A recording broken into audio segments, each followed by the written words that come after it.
mushure mekutena 40 years Madamboss vaenda exquisite cars uko kwavanotora Toyota Land Cruiser ukuwo mwana wamai vavo ati vapike destination of a choice kwavachagona kuenda nemhuri yavo.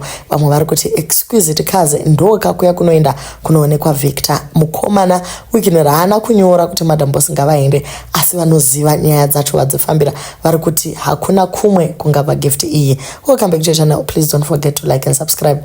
Zvakambotaurwa paya kuti musikana akaenda kuDubai naSirWicknel uye Sony akambodropa mahints ekuti pane macelebrity makuru aripo anombopota achienda nemukomana wedumbu out there. So after coincidence ekuChina uye kutaurwa kwakaitwa naTate Licious zvazokonfirmwa nhasi zvakare nevanodzida nyaya idzi vakati musikana atengerwa Land Cruiser.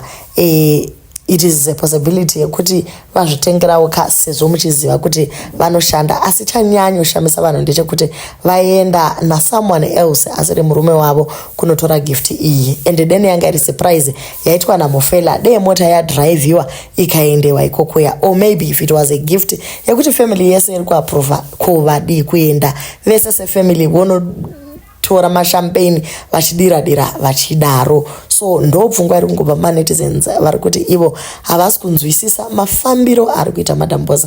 But anyway guys, isusu kufamba kwavo hatinei nako ende vari kutomanya neLand Cruiser iyi. Uko Queen of Peace vati ivo pick a holiday with your family, everything is covered. Munombozorora for a week, you deserve to be cared for too. You know I promised you this.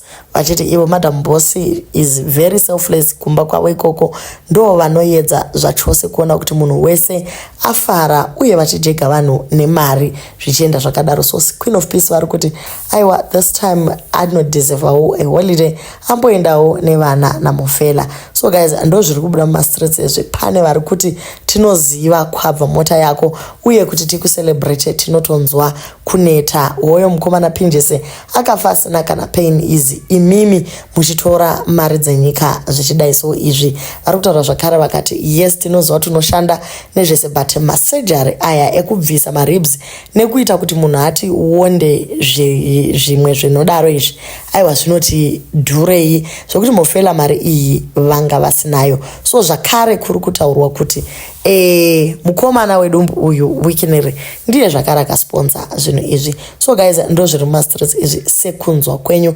ndahandichikukudzai zviri kutaurwa nevanhu. Imimisaiwo macomments enyu muchitaura kuti muri kufungei nezveLand Cruiser iyi yakafanana zvachose neya yakatengerwa madzimai lulu mushure mekunge varoorwa vachinzi vari kutendwa kuti vabvuma kuroorwa naSirWicknel. Imi kanzviri kuitika mumastreets umu zvakaoma.